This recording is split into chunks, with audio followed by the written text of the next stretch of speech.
السلام علیکم ورحمۃ اللہ وبرکاتہ۔ عالم برزخ میں ہمارا سفر،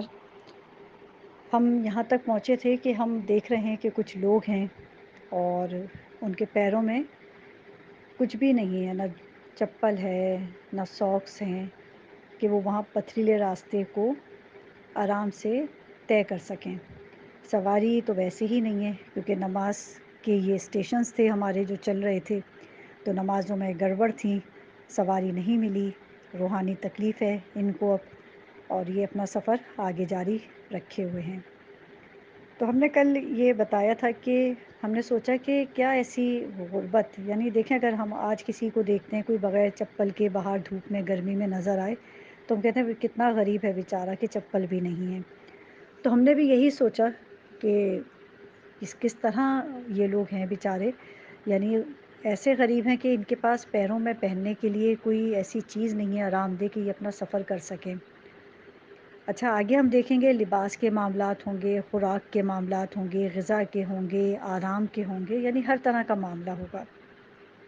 فریش ہونے کے ہوں گے۔ تو ابھی ہم نے دیکھا کہ یہی جو سب سے پہلی چیز ہے کہ راہ چلنے کے لیے انسان کے پیر میں کوئی، اب دیکھیں جیسے کربلا کی زیارات پہ جاتے ہوئے جب مشی ہوتی ہے اربعین پہ، تو کیسے ہم لوگ سب سے زیادہ سب کا ظاہروں کا جو فوکس ہوتا ہے کہ کس طرح کے شوز ہوں کہ جو آرام دہ رہیں، کوئی کسی طریقے کے لیتا ہے، کوئی کسی طریقے کے، یعنی زیادہ تر ظاہروں کا یہ ہوتا ہے کہ پیر ہمارے آرام دہ رہیں تاکہ ہم زیادہ سے زیادہ چل سکیں۔ تو اب وہاں پہ ہم یہی سوچ رہے ہیں کہ انہوں نے توجہ نہیں کی کہ ہم کیسے سفر کریں گے۔ تو ہمارا جو علم دوست ہمارے ساتھ ہے، ہم نے اس سے پوچھا کہ بھائی یہ بھی رہنمائی کرو، بتاؤ کہ یہ اس طرح کا معاملہ کیوں ہے ان کے ساتھ کہ یہ چل رہے ہیں اور راستہ ایسا ہے، گرمی ہے، دھوپ ہے، پتھریلا راستہ ہے، کانٹے بھی ہیں، پتھر بھی ہیں، ان کے پیر بھی زخمی ہو رہے ہیں اور تکلیف بھی ہے ان کو۔ تو اس نے یہ بتایا کہ یہ وہ لوگ ہیں کہ جب کسی سے دنیا میں قرض لیتے تھے تو کوشش نہیں کرتے تھے اتارنے کی، ڈیلے کرتے تھے اس کو۔ ایک تو یہ ہوتا ہے انسان حالات میں معاملات میں پھنس جائے، تو ہم نے بھی یہی سوال کیا اپنے دوست سے کہ بھئی ہو سکتا ہے ان کے حالات نہ بن پا رہے ہوں قرض لینے کے بعد کہ ادا کر سکیں، اگر ایسے حالات ہوتے تو ان کو لون لینا ہی نہیں ہوتا،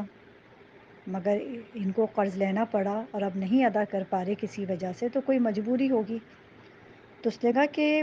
بالکل مجبوری ہوگی، پریشانی ہوگی، یہ تو دنیا کے معاملات تھے، مگر انہوں نے کیوں نہیں امام کے فرمان پہ، معصوم کے فرمان پہ توجہ کی۔ یہ ایسے دور میں زندگی گزار رہے تھے کہ بہت آسانیاں تھیں ان کے پاس، انہوں نے مولا کے فرمان، مولا کی سینگ کو بس دیکھا اور آگے بڑھ گئے۔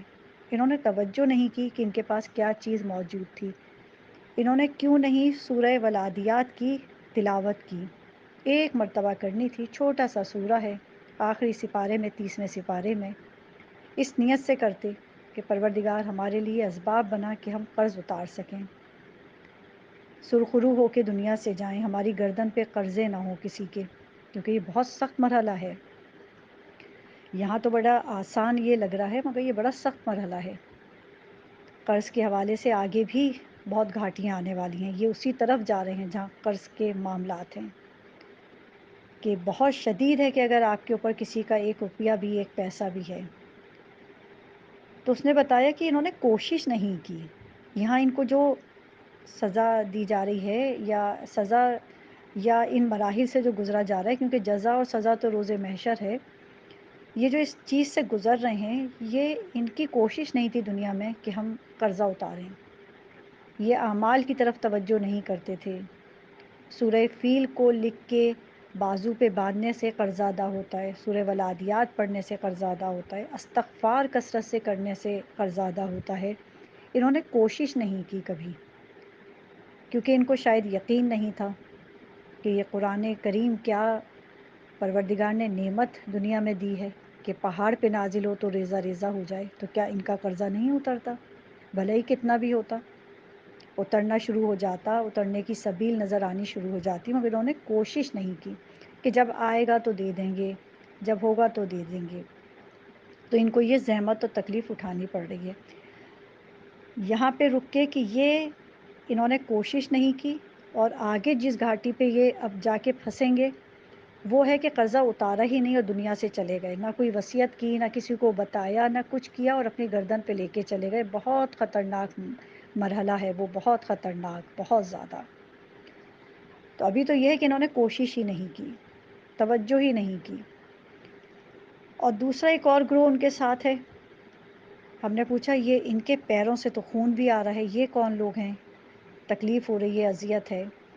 اچھا دیکھیں، یہاں میں دوبارہ بیان کر دوں اور بیان کرتی رہوں گی کہ یہ ہم ایک تصوراتی سفر لے کے چل رہے ہیں، اور میسیجز وہی دے رہے ہیں جو واجبات اور مستحبات ہیں۔ تو اب جیسے میں نے خون کی بات کی تو کسی کے ذہن میں یہ سوال آئے کہ ریفرنس دیں۔ خون سے ذہن میں ہمارے آتا ہے کہ کتنی تکلیف اور کتنا گہرا جو ہے اس کو زخم لگا ہوگا کہ خون نکل آیا، یہ سمجھانے کے لیے اس وجہ سے۔ تو ہم نے پوچھا یہ لوگ کہا یہ وہ لوگ ہیں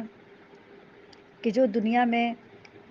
کرائے کی چیزوں کو لیتے تھے، یعنی جیسے گھر لیتے تھے، گاڑیاں لیتے تھے کرائے پہ، کوئی بھی چیز کرائے پہ لی، اور پھر اس کی پیمنٹ میں لیٹ لالی کرتے تھے، یعنی پہلے اپنا کوئی کام کر لیا پھر سوچتے تھے کہ ہم کرایہ دے دیں گے۔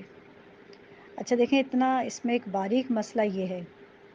کہ کبھی یہ ہوتا ہے مالک مکان بار بار تقاضا کر رہا ہوتا ہے کرایہ دار سے کہ آپ ٹائم پہ پیسے دے دیجئے، تو اگر وہ بار بار تقاضا کر رہا ہے، وہ مالک ہے، تو بڑی احتیاط ہو جاتی ہے عبادات کے حوالے سے کہ کیا پتہ وہ راضی نہ ہو رہا ہو اس کہ آپ اس کے گھر میں نماز پڑھیں۔ ایک مثال ہے، مطلب سوچنے اور غور و فکر کرنے کی۔ تو بہرحال کہا یہ وہ لوگ ہیں کہ انہیں چاہیے تھا کہ سب سے پہلے کرائے کو الگ رکھیں۔ تو ہم نے کہا کہ ان کے پاس شاید نہیں ہو پاتا ہوگا اتنا، کبھی کوئی بل زیادہ آ جاتا ہوگا، کبھی کوئی کام زیادہ آ جاتا ہوگا، کبھی بچوں کی فیس آ جاتی ہوگی۔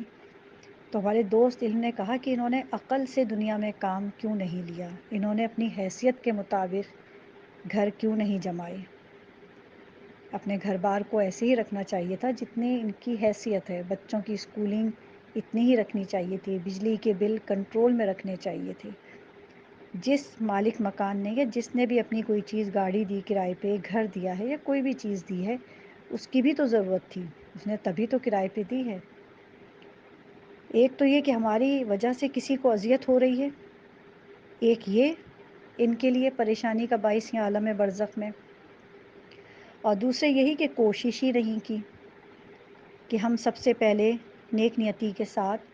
کرایہ پہلے الگ کریں، گھر کا یا گاڑی کا یا جو بھی چیز ہمارے پاس ہے، پھر بچوں کی اسکول،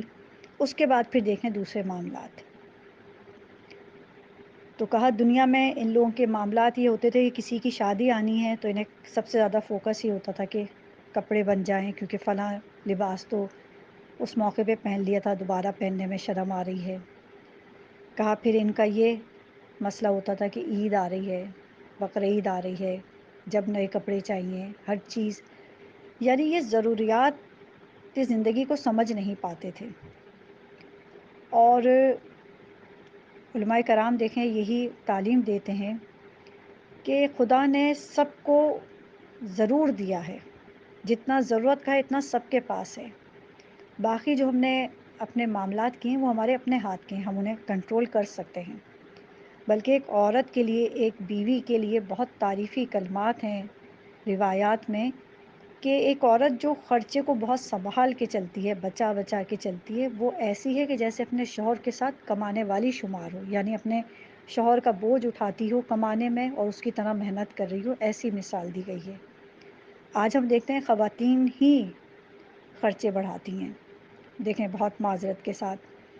ہم اپنے گروپ پہ اپنی بات کرتے ہیں، ہم کسی کی بات نہیں کرتے، ہمیں اپنی آخرت اور اپنی برزخ کے لیے سیلفش ہونے کی ضرورت ہے، ہم اسی حساب سے بات کرتے ہیں جو معاشرے میں نظر آ رہا ہے، کوئی ڈھکی چھپی بات نہیں ہے۔ آج ہم دیکھتے ہیں کہ گرمیوں میں جو لباس ہمارے ہاں ہوتے ہیں، لوگوں کے گھروں میں راشن آ جاتے ہیں، ایک مثال ہے۔ تو بہرحال جس کو خدا نے دیا ہے وہ ضرور اپنی حیثیت کے مطابق کرے، اور جن کو خدا نے کچھ لوگوں سے کم دیا ہے تو وہ اپنی حیثیت کے مطابق کریں اور نقل سے اور ان چیزوں سے پرہیز کریں۔ تو بہرحال یہ تو ضمناً بات آ گئی، تو بہرحال ہمارے علم دوست نے بتایا کہ یہ معاملات ہیں کہ عقل کا استعمال کم کیا گیا، اور اگر قرضہ لیا بھی تو اسے اتارنے کی کوشش نہیں کی۔ تو ہمیں بھی بہت تعجب ہوا اور سوچا کہ واقعی میں یہ ایسے مرحلے ہیں، اور ہم اب یہ سوچ کے خوفزدہ ہیں کہ آگے جو قرض لے کے دنیا سے چلے جاتے ہیں ان کے کتنے سخت مراحل ہیں، اور اب اس پہ بھی بات کریں گے کہ جو مرحوم ہو گئے ہیں اور جنہوں نے قرضے لیے، کوئی وصیت نہیں کی، ان کے لیے کیا معاملات ہیں۔ تو بہرحال اب آج کا سفر یہیں تک کہ اپنے قرضے دنیا میں اتارنے کی کوشش کی جائے، کسی دنیا میں رہتے ہوئے کوشش شروع کریں۔ خدا نے ہم سے کبھی بھی 100% نہیں مانگا، اس نے کہا کوشش تم کرو، کرنا میرا کام ہے، کرنے والی خدا کی ذات ہے، دینے والے معصومین ہیں، زمانے کے امام وارث ہیں، ہم ان کی نگہداشت میں ہیں، وہ ہمیں ایک لمحے کے لیے بھی اکیلا نہیں چھوڑتے، مگر ہم خود تو نیت کریں کہ ہم نے کسی سے قرضہ لیا ہے اس کو بار بار تقاضا نہ کرنا پڑے۔ یہاں پہ ان لوگوں کے لیے کہ جو قرض دیتے ہیں، لون دیتے ہیں، ان کے لیے آگے کسی گھاٹی پہ ہم بیان کریں گے کہ ان کے لیے خدا نے کتنا اجر و ثواب رکھا ہے مہلت دینے کا، کہ آپ سامنے والے کی مجبوری کو دیکھ کے مہلت دیں تو اس کے لیے کیا اجر و ثواب ہے۔ یہ ان لوگوں کے لیے جو لون دیتے ہیں، قرض دیتے ہیں۔ آج بات عالم برزخ میں یہ تھی کہ جو لوگ اس چیز پہ توجہ نہیں کرتے اور محنت نہیں کرتے، دعائیں نہیں کرتے، اعمال نہیں دیکھتے کہ قرضہ اتارنا ہے،